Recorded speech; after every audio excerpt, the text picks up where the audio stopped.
줄 수 있습니다. 예수님의 이름은 모든 슬픈 자, 아픈 자, 억울한 자, 고통당하는 자를 위로할 수 있습니다. 사랑하는 여러분, 예수님의 이름을 여러분의 마음속으로 사모하십시오. 예수님의 이름을 여러분 마음에 항상 묵상하십시오. 예수님의 이름이 여러분을 자유롭게 하실 것입니다. 우리는 모두 죄의 속박에서 자유롭지 않습니다. 이 세상은 죄의 지배 아래에 있고 그 죄를 사랑하는 사람들은 영원한 멸망에 처할 운명을 가지고 있습니다. 여러분의 죄와 사망의 권세를 깨뜨리신 예수님을 믿으십시오. 예수님의 승리를 묵상하시고 사탄의 모든 시험을 이기십시오. 모세는 이스라엘 백성을 이끌어서 가나안으로 향했습니다. 그러나 이스라엘은 가나안 족속들을 보고 무서워하면서 하나님께서 주실 승리를 믿지 않았습니다. 그들 중에 두 사람, 여호수아와 갈렙을 제외한 나머지 모든 사람들은 이스라엘의 40년의 광야 생활 중에 모두 죽었습니다. 오직 여호수아와 갈렙만 40년의 광야 생활 가운데 살아남아서 가나안으로 들어갔습니다. 우리가 보고 있는 여호수아 1장에 의하면 이스라엘 백성들은 모세가 죽은 후에 가나안에 들어가기 위해서 요단강 동쪽에 진을 치고 있었습니다. 그때 여호수아와 갈렙의 나이는 얼마나 되었을까요? 먼저 갈렙의 나이를 보겠습니다. 이스라엘 백성들이 출애굽할 때 그는 38살, 가나안을 정탐할 때 갈렙은 40살이었습니다. 그리고 갈렙이 가나안에 들어갈 때 그는 78세였습니다. 그가 여호수아와 함께 가나안을 정탐할 때 그는 유다 족속의 7위자들 중에 한 사람이었습니다. 마찬가지로 여호수아는요, 에브라임의 7위자들 중에서 한 사람이었습니다. 대부분의 신학자들은 여호수아의 나이가 갈렙보다 더 많았을 것이라고 추정합니다. 약 38년 전에 여호수아는 갈렙과 함께 누구보다 용감한 사람이었습니다. 그런 여호수아에게 하나님께서 왜 마음을 강하게 하고 크게 용기를 내라 라는 말씀을 여호수아 1장 6절에서 8절 사이에 3번이나 반복해서 말씀하신 것일까요? 그 이유를 생각해보면 평생 여호수아의 지도자였던 하나님의 사람 모세가 떠난 것이 한 가지 이유가 될 것이고, 또 다른 이유는 아마도 그의 나이 때문이었을 것입니다. 그가 정탐꾼으로 가나안에 갔던 나이는 아마도 40세가 넘은 나이였을 것이고, 그가 이스라엘의 최고 지도자가 되어서 가나안 앞에 선 나이는 80세가 넘은 나이였을 것입니다. 이유가 어떠하든지 지금 여호수아의 마음은 많이 약해졌고 용기도 부족했습니다. 마음이 약하고 용기가 부족한 사람을 하나님께서 이스라엘의 지도자로 택하셨습니다. 이왕이면 몸도 건강하고 마음에도 용기가 충만했던 갈렙을 하나님께서 택하셨다면 어땠을까요? 인간적으로 보면 갈렙이 여호수아보다 사람들이 더 신뢰할 만한 지도자였을 수도 있습니다. 그러나 우리는 하나님의 지혜와 섭리를 모두 이해할 수 없고 하나님께서는 언제나 모르십니다. 여호수아를 이스라엘의 지도자로 세우신 하나님의 선택은 최선의 선택이었습니다. 사랑하는 형제자매 여러분, 하나님께서 하시는 일을 믿음으로 감사하십시오. 하나님께서 여러분 안에서 하시는 그 일을 믿음으로 감사하십시오. 하나님께서 우리에게 허락하신 것은 우리가 보기에는 어리석은 일인 것처럼 보이기도 하고 정말 어려운 길이지만 그 길이 가장 좋은 길입니다. 주어진 상황과 우리 자신을 보면 길이 없다고 느껴질 수도 있지만 하나님은 광야의 길을 내시고 사막의 강을 내십니다. 여호수아는 난공불락과 같은 가나안 땅 앞에서 자신 없고 두려워하며 서 있었습니다. 그러나 하나님께서 여호수아에게 말씀하셨습니다. 마음을 강하게 하고 크게 용기를 내라. 만약 여러분이 하나님께서 인도하시는 길을 가다가 절벽과 같은 상황을 만나고 낙심하고 절망했다면 하나님께서 여러분에게 주시는 말씀을 들으십시오.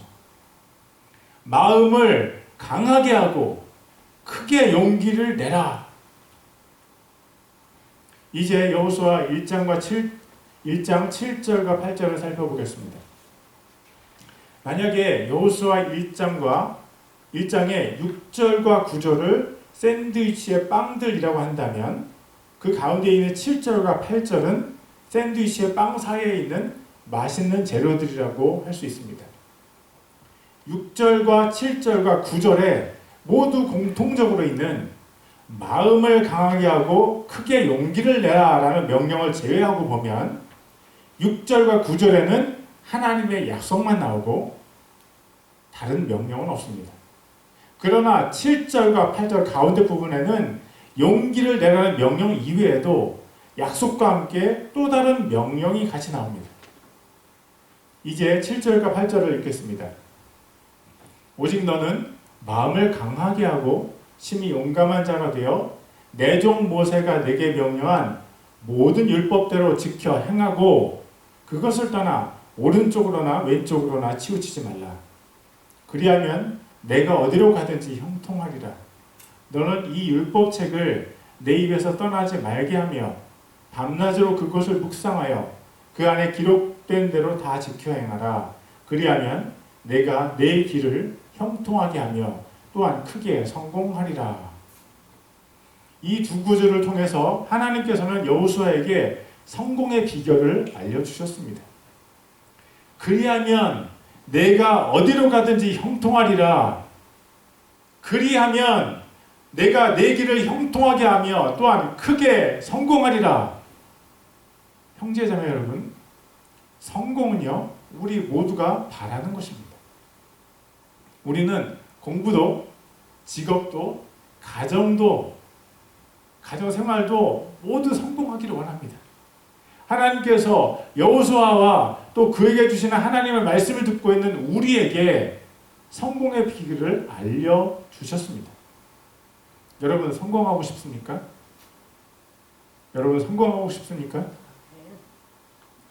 이 말씀대로 하면 여러분은 반드시 성공할 것입니다. 그러나 이 말씀대로 하지 않으면 여러분은 반드시 실패할 것입니다. 잘 들으십시오. 성공하려면 하나님의 말씀대로 행하십시오. 아니 목사님 그거 너무 뻔한 얘기 아닙니까? 성경대로 하면 진짜 성공하나요? 그걸 어떻게 믿습니까? 여러분 제가 예를 하나 드리겠습니다. 어떤 교회가 성공합니까? 하나님의 말씀대로 사는 교회가 성공합니다. 하나님의 말씀대로 성경 그대로를 지키고 기도가 끊이지 않으며 하나님을 기쁨으로 찬송하고 성령님의 능력으로 전도하는 교회가 성공합니다. 교회의 목사가 낮아지고 성도들이 앞다투어서 헌신하고 서로 섬기고 서로의 짐을 지는 나누어지는 교회가 성공합니다. 여러분 어떤 회사가 성공합니까? 정직한 회사가 성공합니다. 욕심 부리지 않고 속이지 않고 좋은 재료로 좋은 질의 제품을 만드는 회사. CEO가 직원들을 섬기며 직원들이 CEO를 존중하는 회사. 소비자들을 사랑하고 열심히 땀을 흘리며 일해서 그 소득으로 사회를 섬기는 회사. 그런 회사가 성공하지 않겠습니까? 물론 여러 가지 나쁜 방법으로 회사를 경영하면서도 많은 돈을 버는 기업들도 있습니다. 돈을 많이 벌면 성공한 것일까요? 악한 방법으로 돈을 많이 버는 사람들은 자기들에게 임할 심판의 근거를 차곡차곡 쌓고 있는 것입니다. 하나님께서 선과 악을 반드시 심판하십니다. 성공하고 싶은 사람은 성공하고 싶은 형제 자매들이요. 성경에 나온 말씀 그대로 실천하십시오. 그러면 반드시 성공합니다. 여호수아 1장 7절을 다시 보겠습니다. 오직 너는 마음을 강하게 하고 심히 용감한 자가 되어 내 종 모세가 내게 명령한 모든 율법대로 지켜 행하고 그것을 떠나 오른쪽으로나 왼쪽으로나 치우치지 말라. 그리하면 내가 어디로 가든지 형통하리라. 하나님의 말씀을 행하는데 하나님의 말씀을 떠나서 오른쪽으로나 왼쪽으로나 치우치지 말라고 하십니다. 이것은 무슨 뜻일까요? 성경에서 오른쪽은요, 강한 능력과 축복을 가리킬 때 주로 사용되었습니다. 이스라엘에서 아버지가 큰 아들과 둘째 아들을 머리에 손을 얹고 축복할 때 큰 아들 머리에 오른손을 얹었습니다. 하나님의 능력을 나타낼 때도 오른손이 나타납니다. 출애굽기 15장 6절입니다. 오 주여, 주의 오른손이 권능으로 영화롭게 되었나이다. 오 주여, 주의 오른손이 그 원수를 산산조각 내었나이다.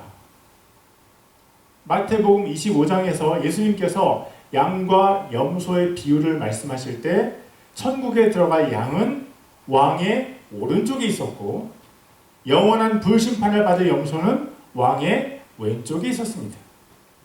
그렇다면 퀴즈를 하나 드리겠습니다.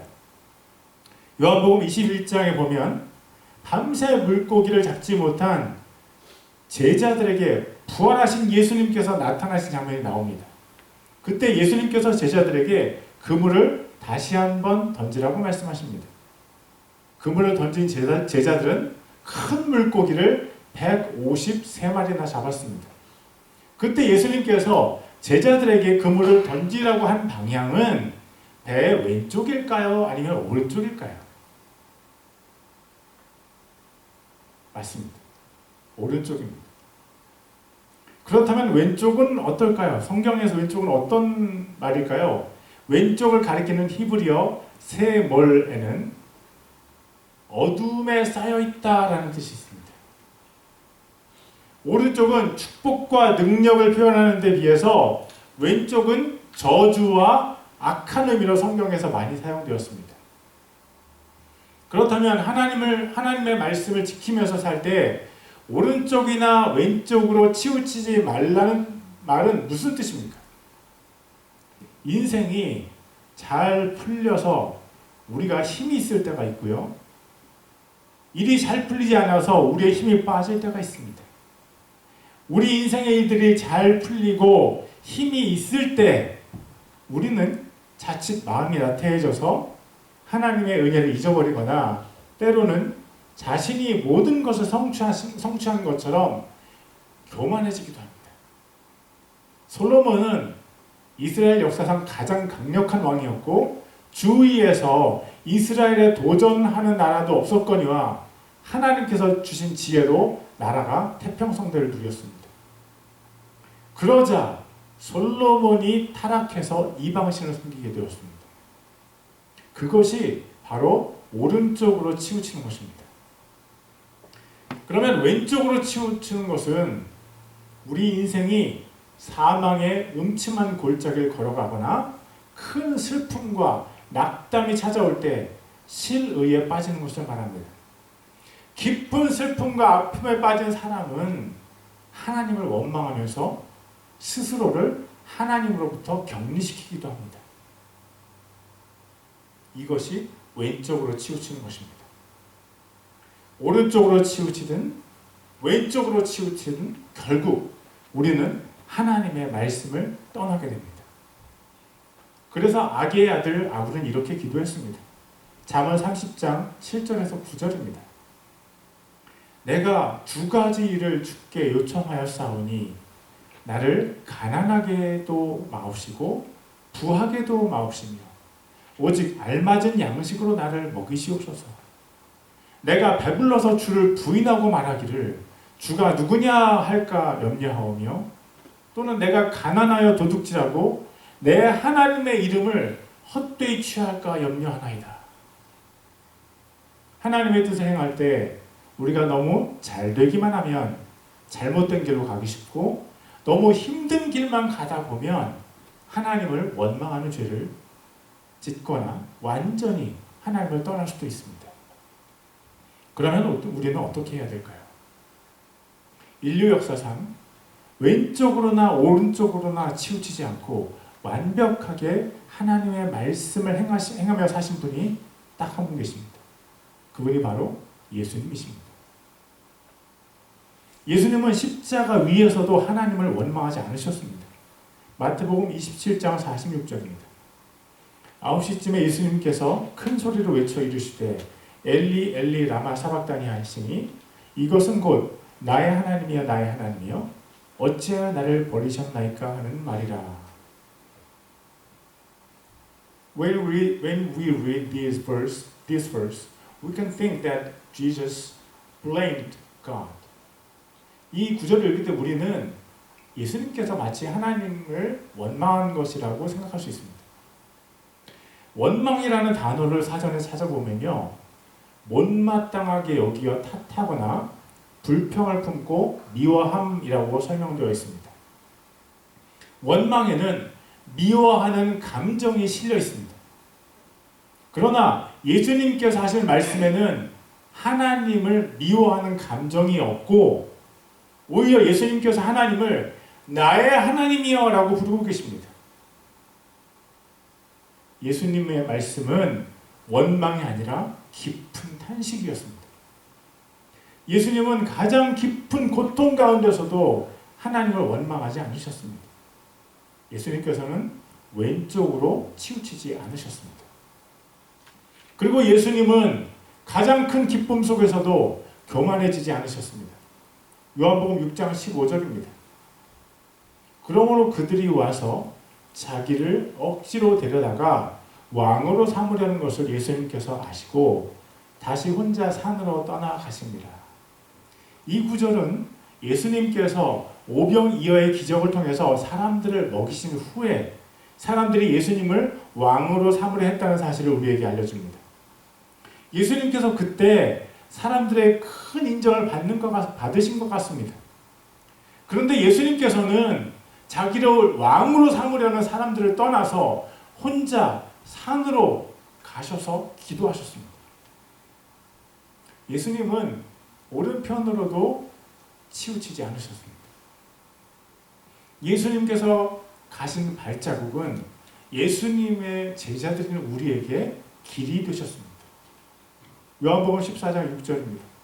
예수님께서 그에게 이르시되 내가 곧 길이요 진리요 생명이니 나를 통하지 않고는 아무도 아버지께로 오지 못하느니라. 우리의 길이신 예수님은 또한 말씀이시고 성령님께서 그 말씀을 우리가 아는 글자로 성경이라는 책에 적어주셨습니다. 그러므로 성경은 우리의 길이고 진리이고 생명입니다. 우리가 하나님의 뜻을 행할 때 왼쪽으로나 오른쪽으로나 치우치지 않으려면 어떻게 하면 됩니까? 예수님처럼 하면 됩니다. 그리고 우리 안에 예수님의 영이신 성령님께서 살아계십니다. 그러므로 우리가 성령님의 음성을 듣고 그대로 살면 됩니다. 그러나 악한 영들도 우리에게 우리 귀에 속삭이고 있기 때문에 마음에 들려오는 그 음성이 성령님의 음성인지 성경을 통해서 분별하면서 날마다 하나님의 뜻대로 살아야 합니다. 예수님께서 왼쪽으로나 오른쪽으로나 치우치지 않으신 것처럼 우리도 치우치지 않아야 합니다. 여호수아 1장 8절을 읽겠습니다. 너는 이 율법책을 내 입에서 떠나지 말게 하며 밤낮으로 그것을 묵상하여 그 안에 기록된 대로 다 지켜 행하라. 그리하면 내가 내 길을 형통하게 하며 또한 크게 성공하리라. 우리가 하나님의 말씀을 행하기 위해서 두 가지 단계를 거쳐야 합니다. 첫째 단계는 성경을 소리내어 읽는 것입니다. 둘째 단계는 밤낮으로 읽은 내용을 묵상하는 것입니다. 아니 성경을 소리내어서 읽어야만 한단 말입니까? 그냥 눈으로 보고 마음으로 묵상하면 되지. 성경을 소리내어서 읽어야만 하는 한 가지 이유는요. 우리가 성경을 소리내어 읽을 때 우리의 마음에 믿음이 생기기 때문입니다. 로마서 10장 17절입니다. 그런즉 이와 같이 믿음은 들음에서 오며 들음은 하나님의 말씀에서 오느니라. 다른 사람들에게 예수님의 복음을 말로 전하면 그 사람이 듣고 하나님의 말씀을 믿을 수 있습니다. 그러면 우리 자신은 어떤 경로로 믿음을 갖게 됩니까? 우리 자신도 하나님의 말씀을 들을 때 믿음이 생깁니다. 우리가 성경을 입으로 읽을 때 내 귀가 열려져서 하나님의 말씀을 듣고 그 결과 내 마음에 예수님께 대한 믿음이 생깁니다. 여러분 성경을 읽을 때 소리를 내서 읽으십시오. 말씀을 행하기 위한 첫 단계는 성경을 소리내어 읽는 것이고 둘째 단계는 마음으로 묵상하는 것입니다. 저와 사모는 지금 미디어 금식을 하고 있습니다. 우리가 교회를 섬기고 말씀을 읽고 기도를 할 때도 있지만 너무 많은 시간이 미디어로 가득 차 있다는 것을 알게 되었습니다. 그래서 우리의 마음이 너무 지저분해졌습니다. 그렇기 때문에 미디어 금식을 하는데 우리의 마음이 조금씩 점점 깨끗해지는 것 같습니다. 그리고 저희는 영적인 일에 더 집중할 수 있게 되었습니다. 저는 성경을 소리내서 입술로 읽으려고 노력하고 있고 궁금한 구절들을 공부하기도 합니다. 그런데 오늘 설교를 준비하다 보니까 제가 묵상은 잘 안 하고 있다는 사실을 깨달았습니다. 묵상이라는 히브리어 단어를 찾아보니 여러 가지 뜻이 있는데 그 중에 몇 가지를 말씀드리겠습니다. 숙고하다, 상상하다, 묵상하다, 애통하다, 말하다, 연구하다. 묵상이라는 것은요, 하나님께서 주신 말씀을 먹고 소가 되새김질을 하듯이 계속해서 그 말씀을 우물거리는 것입니다. 그러다 보면 상상도 하게 되고 내 죄가 생각나서 애통해야 할 때도 있습니다. 때로는 모르는 뜻이 있어서 공부도 하고 정말 특수한 경우에는 깊이 있는 연구를 할 수도 있습니다. 그것이 묵상이라는 원어의 뜻입니다. 그래서 여호수아 1장 8절에서 묵상하라는 명령 앞에 이런 말이 있는 것입니다. 밤낮으로 그것을 묵상하며. 그런데 여러분 학생이 얼마나 바쁩니까? 우리 교회 다니는 학생들을 보니까 공부의 양이 엄청납니다. 그러나 졸업하면 더 바빠질 수도 있습니다. 학생 때는 교수님이 시키는 것만 하면 되는데 직장에서는요, 시키지 않은 것들도 고민해야 되는 상황이 많습니다. 그렇게 바쁜 사람들에게 어떻게 성경을 묵상하라고 요구할 수 있습니까? 만약 이렇게 주장하는 사람이 있다면 저는 밤낮으로 성경을 묵상하라는 이 말씀을 하나님께서 누구에게 주셨는지를 보라고 말해주고 싶습니다. 이 말씀은 여호수아에게 하나님께서 주신 말씀입니다. 여호수아는 성인 남자만 세웠을 때 60만 명이 되는 이스라엘 사람들을 이끌고 가나안 땅에 가서 수많은 전투를 지휘하고 또 그들의 생활도 책임져야 하는 이스라엘의 최고 지도자입니다. 그런데다가 그는 이제 막 이스라엘의 리더가 되었습니다. 그의 나이가 80이 넘었다는 사실까지 감안한다면 그가 하나님의 말씀을 묵상할 시간이 있었을까요? 가나안 정복을 진두지휘해야만 했던 그는 하나님의 말씀을 읽고 묵상하는 명령도 잘 따랐을까요? 여호수아서 제일 마지막 장에 그의 놀라운 고백이 하나 있습니다. 여호수아 24장 15절입니다. 만일 주를 섬기는 것이 너희에게 나쁘게 보이거든 너희 조상들이 강 저편에서 섬기던 신들이든지 혹은 너희가 거하고 있는 땅의 아모리 족속의 신들이든지 너희가 섬길 자를 이날 택하라. 그러나 나와 내 집으로 말하건대 우리는 주를 섬기겠노라 하매. 가나안 정복 전쟁은 약 16년간 진행이 되었습니다. 여호수아가 하나님의 말씀을 읽고 묵상하고 지키라는 하나님의 명령을 받은 지 16년이 지났을 때 이렇게 고백했던 것입니다. 나와 내 집으로 말하건대 우리는 주를 섬기겠노라. 여호수아는 자신이 하나님의 말씀을 읽고 묵상하고 지켰을 뿐만 아니라 자기 가족들도 모두 그렇게 하도록 이끌었습니다. 수많은 정복전쟁과 또 더 많았을 이스라엘 내 문제들을 원만하게 처리하면서도 그는 어떻게 말씀을 읽고 묵상하고 지킬 수 있었을까요? 이것은 우선순위의 문제입니다. 만약 그가 정복전쟁을 최우선순위로 두었다면, 또는 이스라엘 사람들이 일상생활에서 겪는 문제들을 처리하는 것을 최우선순위로 삼았다면 그는 결코 하나님의 말씀을 읽고 묵상하고 지키지 못했을 것입니다. 그는 하나님의 말씀을 일보다 우선순위에, 그는 하나님께서 하나님의 말씀을 일보다 우선순위에 두셨다는 것을 알고 있었습니다. 여호수아 1장 6절을 다시 보겠습니다. 마음을 강하게 하고 크게 용기를 내라. 내가 이 백성에게 주리라고 그들의 조상들에게 맹세한 땅을 내가 그들에게 상속재산으로 나누어 주리라. 하나님의 약속은 아브라함의 자손들에게 가나안 땅을 주시는 것이었습니다. 가나안 땅을 정복하는 일은 여호수아의 우선순위가 아니었습니다. 또 성공도 그의 우선순위가 아니었습니다. 여호수아 1장 8절입니다. 내가 이 율법책을 내 입에서 떠나지 말게 하며 밤낮으로 그것을 묵상하여 그 가운데 기록된 대로 다 지켜 행하라. 그리하면 내가 내 길을 형통하게 하며 또한 크게 성공하리라. 형통함과 성공은 말씀을 행한 결과라고 하나님께서 분명히 말씀하셨습니다. 다시 한번 얘기합니다. I'll tell you one more time. 형통함과 성공은 말씀을 행한 결과이지 그것이 목표가 아니라고 하나님은 분명히 말씀하셨습니다. 여호수아는 성공해서 달릴 필요가 없었습니다.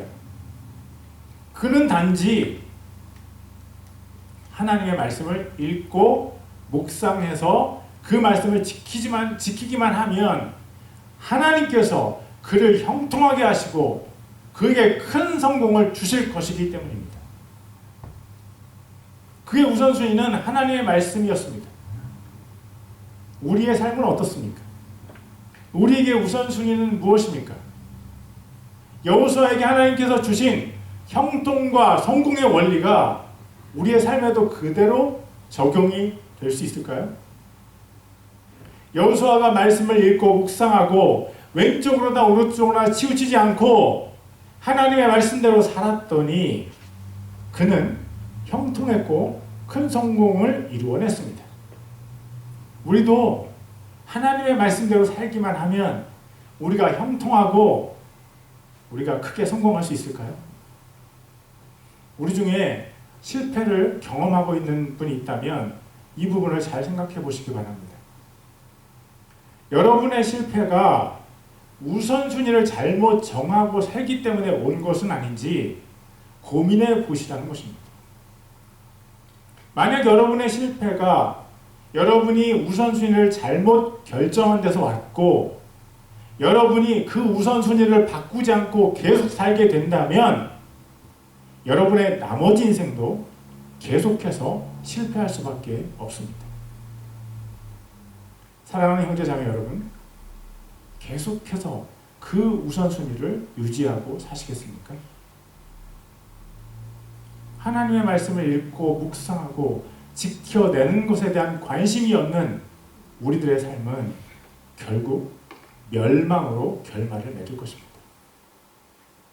하나님의 말씀을 믿고 이 죄악된 세상에 온몸을 던지는 우리는 마치 엄청나게 높은 번지 점프대에서 발에 굵은 줄을 묶고 서 있는 것 같습니다. 정말 그 줄은 떨어지는 나를 안전하게 지켜줄 수 있을까요?